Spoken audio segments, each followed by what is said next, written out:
Hai Sobat Milenial, masih di program Ngobrol Bareng. Tentunya masih sama aku VJ dan kita masih ngobrol nih sama Kak Hartini, seorang mahasiswa yang berkecimpung di dalam dunia desain grafis. Nih Kak Hartini ngomongin soal yang tadi ya, pengalamannya sangat luar biasa sekali gitu ya. Sebuah karyanya yang diapresiasi oleh Pemkot Bekasi. Tapi kalau ngomongin soal dunia digital, tadi kan kakak bilang dari situlah banyak ya relasi, link dan lain sebagainya. Itu merasa gimana? Diuntungkan atau seperti apa nih? Merasa diuntungkan dong, karena kan ya semenjak kita masuk UMKM kita banyak dibantu juga, terutama oleh seluruh pendamping UMKM. Kita dibantu untuk dipromosikan usaha kita, jadi orang-orang pada tahu kalau misalnya kita itu punya usaha ini loh. Jadi tahu ya. Tapi kalau ngomongin soal cita-cita, apa sih kayak mimpi terbesar sebelumnya pernah kepikiran nggak? Sampai pada akhirnya sekarang tuh udah jadi seorang yang terkenal, bisa desain, bisa ngedit dan lain sebagainya. Dulu mimpinya emang kayak gitu atau gimana tuh? Enggak sih, dulu sebenarnya mimpinya bukan ke sini. Apa tuh kalau itu? Ya, dulu tuh mimpinya pengen ya belajar wartawan gitu, jadi wartawan. Tapi ya ternyata saya menemukan skill di diri saya di tahun 2018 itu. Ternyata saya bidangnya editing video, jadinya ya udah saya kayak punya impian buat menjadi konten kreator media sosial Instagram. Tapi awalnya berarti cita-citanya pengen berkecimpung di dalam dunia jurnalis, tapi sekarang lebih concernnya justru di bidang ini ya, desain grafis gitu. Iya, jadi ya udah itu karena kita skillnya emang editing video ya sama desain, dan saya itu orangnya suka berkreatif, juga suka nulis, yang dimana tulisan saya itu sering saya jadiin suatu karya. Ya udah, saya lebih kayak mempunyai impian untuk menjadi konten kreator media sosial. Tapi ini kalau tadi ya konten kreator kan tidak lepas dari sebuah kreativitas gitu ya, idenya yang sangat nggak berhenti mikirin ide. Itu kalau dari Kak Hartini sendiri munculin idenya tuh gimana tuh? Versi Kak Hartini. Mencari ide. Sebenarnya kan sekarang ini yang seperti kita tahu ya, orang-orang udah banyak yang berlomba-lomba untuk berkreatif di media sosial, dan biasanya ide itu muncul ketika saya melihat konten-konten orang lain. Tapinya saya juga, pada saat saya melihat konten-konten orang lain yang muncul di media sosial saya mempunyai ide kreatif untuk membuat juga, tapi dengan isi pesan yang berbeda kayak gitu, Kak. Tapi kalau ngomongin soal dunia digital nih ya, sebagai pandangan Kak Hartini nih yang concern di bidang digitalisasi gitu, gimana ngelihat perubahan era digital ini yang sangat luar biasa sekali? Kalau dari Kak Hartini ini merupakan sebuah peluang besar atau justru jadi kompetisi yang sangat luar biasa sekali? Apa gimana? Kompetisi juga, peluang besar juga sih. Soalnya kalau misalnya sekarang ini kan emang udah masuk zaman era digital ya, dimana hampir semua orang yang ada di media sosial. Jadi ya kita berlomba-lomba untuk menghasilkan suatu karya yang dimana kira-kira bisa dilirik banyak orang lah, kayak gitu. Jadi di satu sisi ini merupakan sebuah peluang, karena kan kalau dipikir-pikir ya, kalau sekarang ini profesi desain grafis ini kan sebuah profesi yang baru ya di era digital ini. Kalau dulu mungkin belum ada nih ya, tukang-tukang ngedit segala macam gitu, yang sampai pada akhirnya sekarang nih Kak Hartini punya profesi sebagai seorang disebut content creator gitu ya, membuat segala macam hal-hal gitu. Kalau ngomongin soal bisnis Kak Hartini di dalam dunia digital, ngedit video apa nih biasanya? Selain ngebantu UMKM tadi nge-branding. Kalau di UMKM itu saya lebih ke desain sih, bukan ke editing video. Ke desain kayak stiker produk itu, produk mereka. Jadi banyak ibu-ibu ya terutama yang ngejapri saya untuk minta dibuatkan stiker merek produknya kayak gitu. Kalau Bikin misalnya logo. kayak orderan video, iya orderan video itu juga ada dari mereka minta tolong untuk direkam videonya kemudian dijadikan video yang bagus. Ada juga. Semuanya ya, jadi kalau desain Iya. grafis tuh kalau ini jadi kayak apa aja bisa dibuat gitu ya dengan visualisasi itu. Karena tapi emang ngaruh banget gak sih Kak? Kayak maksudnya sebuah branding dari poster, dari video itu apa ya, membuat branding grafis itu jadi kayak ter-up gitu ya kalau punya usaha, punya branding di dalam dunia digital tuh gitu. Kenapa, gimana Kak? Ya jadi kalau misalkan di dalam dunia digital tuh jadi kayak kebantu gitu loh usaha-usahanya gitu ya. Kalau Iya, sekarang iya, tuh, benar. kalau Benar. kayak misalkan makanan segala macam kan kita kompetisinya kan di online gitu ya. Jadi mau nggak mau gitu. Tapi biasanya desain itu kenapa Kak? desain itu sekarang ini banyak yang mencari ya, kayak ya berbagai tempat di mana-mana juga yang namanya kayak tenaga apa sih sebutnya, tenaga desain ya, desain grafis ya, orang yang bisa edit sama ngedesain itu biasanya banyak dicari di luaran sana, kayak di sekolah-sekolahan, terus kemudian perusahaan-perusahaan itu biasanya banyak yang mencari. Tapi kalau Kakak udah mentok ide gitu gimana? Biasanya ngapain? Eh, kalau mentok ide ya rehat dulu.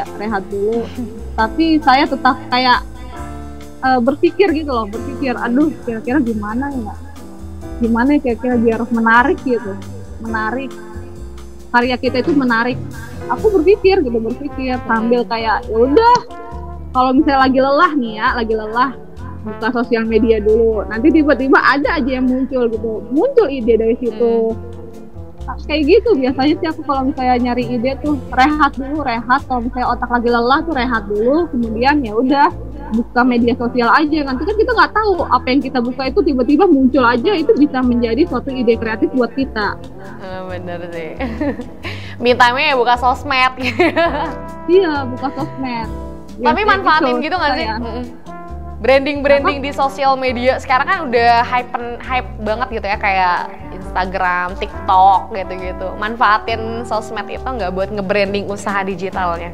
Iya, manfaatin dong. Kan saya punya usaha desain aja, saya promosinya ya lewat media sosial Instagram, TikTok, saya promosiin di sana. Jadi ya saya manfaatkan media sosial saya untuk mempromosikan usaha saya bidang jasa desain, bahwa saya bisa loh desain ini, desain undangan, desain kartu, desain stiker, poster, kartu nama, sertifikat dan lain sebagainya. Semuanya lah ya. Tapi sekarang tuh lagi sibuknya bikin desain apa? Selain usaha itu apa? Undangan digital mungkin sekarang lagi musim nikahan. Banyak gak tuh? Kayaknya lulus dulu deh Kak. Lulus dulu terus berkarir setelah UMKM lah. Sebenarnya sih setelah ini sebenarnya mau lanjut karir di luar dan juga menjalani usaha juga. Jadi saya tuh pengen punya usaha digital sama percetakan dan juga mempunyai karir di luar. Tapi saat ini kegiatan lagi bener padat banget ya, kegiatan UMKM, apalagi saya dilibatkan untuk menjadi panitia, koordinator brand bazar besok, terus kemudian skripsi saya belum selesai. Kayaknya saya harus fokus kedua ini dulu baru berkarir di luar. Dan saat ini ya udah, saya untuk mencari pemasukan itu saya lewat usaha jasa desain. Tapi kalau dukungan keluarga sendiri gimana sih? Maksudnya kan kalau orang tua kan masih mikir ya gitu. Mungkin ada beberapa stigma orang tua tuh kadang profesi sebagai guru gitu kan, yang biasa-biasa segala macam. Nanti seorang profesi sebagai desain grafis kan mungkin banyak gitu ya orang tua yang masih awam gitu dan lain sebagainya. Tapi kalau dukungan orang tua ke Hartini sendiri gimana tuh? Maksudnya kayak apakah wah gimana gitu, mendukung, support, atau kayak agak underestimate atau gimana tuh? Aku itu tipe anak yang nggak pernah menceritakan apa yang menjadi kemampuan kita ya, nggak pernah. Tapi aku itu tipe anak yang ketika menceritakan kepada orang tua ketika udah ada hasilnya. Jadi sebelum sebelum itu ketika karya saya belum terpublikasi di banyak orang, itu saya nggak pernah cerita yang namanya ke orang tua. Jadi mereka taunya ya udah kayak gitu aja, jalani kuliah aja saya. Padahal saya kan aktif juga jalan gitu bisnis, iya bisnis bidang jasa. Ya emang sih pemasukannya itu nggak setiap hari ada ya, tapi tiap bulannya insya Allah ada. Tapi mereka, Alhamdulillah ya. karena iya yang mereka tahu itu kan sebelumnya itu kan aku bekerja ya Kak, tahun kemarin itu kan aku masih bekerja di suatu PT ya kan, suatu PT. Jadi ketika aku memutuskan resign, reaksi orang tua itu ya agak khawatir sebenarnya, karena sebenarnya aku semenjak lulus sekolah itu aku benar-benar udah lepas dari uang orang tua, karena aku juga melihat kondisi mereka kan, dan mereka juga udah tidak bisa memberikan apa-apa ke anaknya, dan emang sebenarnya udah waktunya aku yang gantian untuk memberikan mereka seperti uang atau lain sebagainya. Jadi ya ketika saya resign, orang tua sebenarnya khawatir, padahal pas saya resign itu ya saya langsung menjalani bisnis desain undangan digital website. Itu saya langsung jalani pas lagi resign itu, habis resign itu. Jadi orang tua nggak tahu gitu ya kalau ternyata usahanya sudah sejauh ini. Ya, tapi Sampai sekarang tahu nggak? Tahu, ketika saya dapat apresiasi saya baru menceritakan, karena menurut saya ini udah hasilnya loh, udah ada hasilnya. Jadi kayaknya udah saatnya deh saya menceritakan ke orang tua kalau saya punya kemampuan bidang ini bidang itu gitu. Dan Tapi gimana tuh respon orang tua pas tahu? Kan aku kan sempat nangis ya, kayak aku sempat terharu ketika aku mendapatkan apresiasi dari kampus gitu. Aku sempat nggak nyangka, ya Allah kok bisa ya, kok bisa, aku bener-bener nggak nyangka. Aku nangis ke orang tua dan mereka menanyakan kenapa nangis.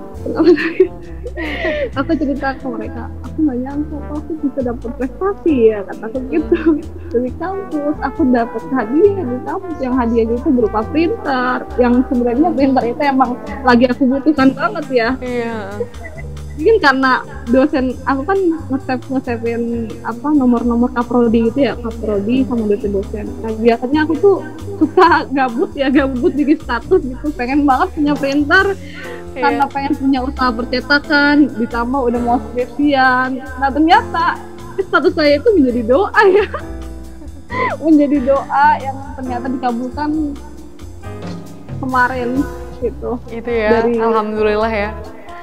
Kadang Allah tuh jawab doa kita secara yang kadang waduh nggak pernah terpikirkan gitu ya Kak. Pernah terpikirkan, iya. Aku tuh sebenarnya berdoa ya, emang sih sebenarnya aku kalau misalnya pengen sesuatu itu kadang aku mintanya ke Allah gitu. Aku berdoa, ya Allah aku pengen punya ini, aku pengen jadi kayak mahasiswa terbaik, aku pengen ya itu pengen.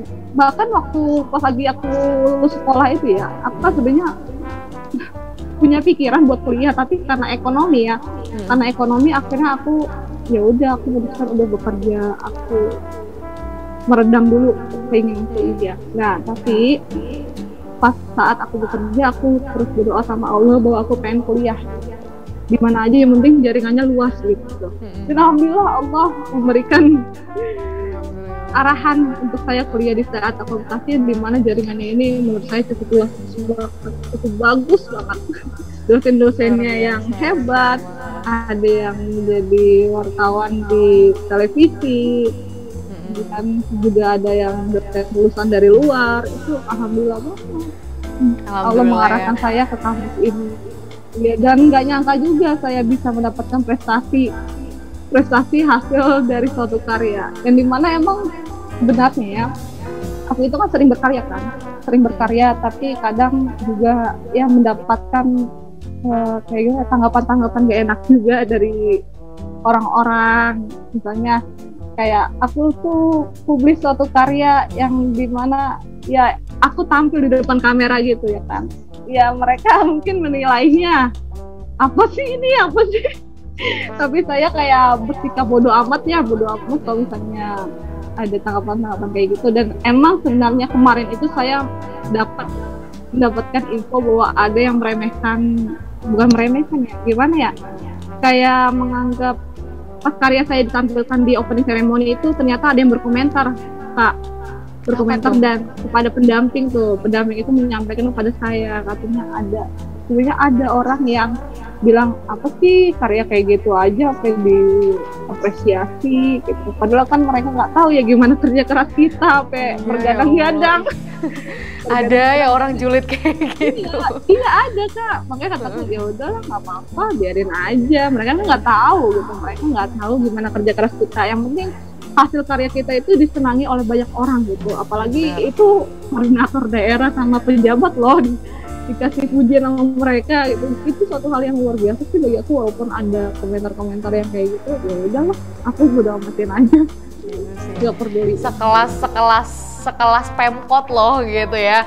Gak mungkin dong dia nilai secara cuma-cuma doang gitu kan. Pasti kan ada suatu hal yang besar gitu, nilai besar itu kadang orang-orang yang menjatuhkan kayak gitu karena dia mungkin gak punya kesempatan itu gitu ya. Iya, gak punya kesempatan, semua orang bener.